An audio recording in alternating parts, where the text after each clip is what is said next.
Oi gente, eu sou a Regina e você está no canal Te Conto um Pouco de Tudo. E como você sabe, terça-feira é dia de Terça Mistério. O misterioso caso do sequestro do voo 847 da TWA, tendo até um romance. Um dos sequestradores acabou se apaixonando por uma aeromoça. Em 1985, o sequestro do voo 847 da TWA chamou a atenção do mundo pelas características insólitas do caso. Os dois terroristas chegaram a manter reféns na aeronave por 17 dias, tiraram a vida de um militar norte-americano e um deles se apaixonou por uma das aeromoças, chegando até a pedi-la em casamento. Em 14 de junho de 1985, um Boeing 727-200 da TWA, de matrícula N64339, voava do Cairo, capital do Egito, para San Diego, nos Estados Unidos, com várias escalas no caminho. Durante a viagem, um dos terroristas ligados ao Hezbollah, grupo extremista libanês, assumiram o controle da aeronave, que no momento tinha 139 passageiros e 8 tripulantes. Até então, sem reivindicações claras, os criminosos desviaram o voo para Beirute, no Líbano,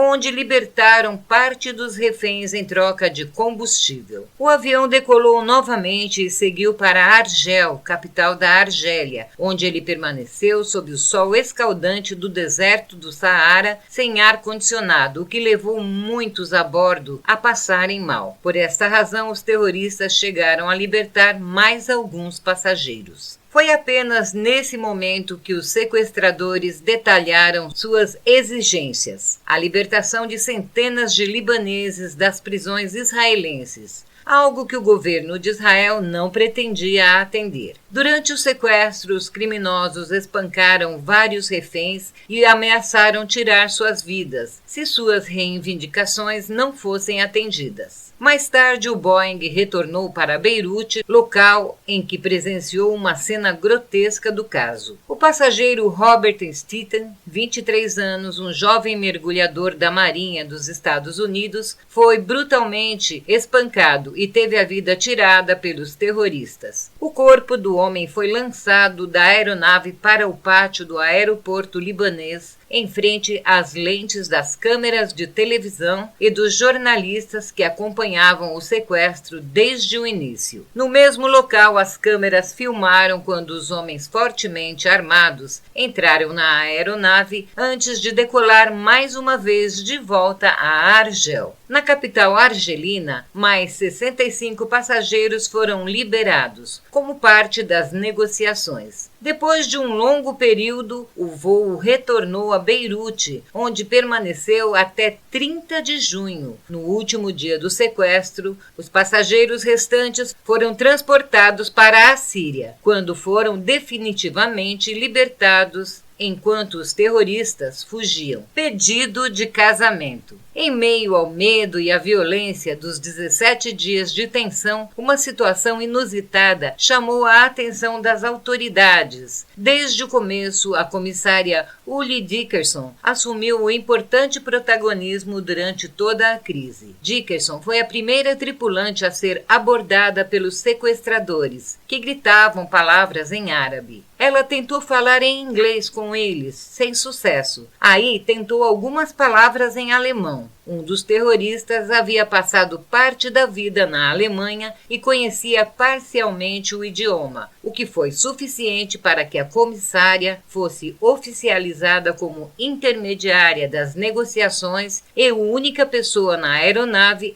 a conversar com os bandidos. A calma e a inteligência de Dickerson pode ter salvado muitas vidas. Ela foi simpática com os sequestradores, servindo alimentos, conversando e os acalmando nos momentos mais tensos. Pediu orientações sobre o islamismo e fazia comentários alheios à situação. Segundo consta, foi ela que convenceu o terrorista a libertar 20 mulheres e crianças em Beirute. Sua simpatia foi tão vibrante que, em determinado momento, o raptor, que falava alemão, se aproximou dela e disse, abre aspas, meu amigo gostaria de te pedir em casamento, fecha aspas. Dickerson conta que ficou paralisada, com medo das consequências de qualquer resposta que desse. Por fim disse, abre aspas, este não me parece o momento adequado, fecha aspas. O pretendente aceitou a sua recusa com resignação e não descontou a frustração em ninguém, talvez com a esperança de uma mudança de ideia no futuro. Dickerson estava no grupo de 65 reféns libertados em Argel, uma das paradas do avião sequestrado, e foi considerada uma heroína. O caso foi retratado no filme O Sequestro do Voo 847, a história de Uli Dickerson, lançado em 1988.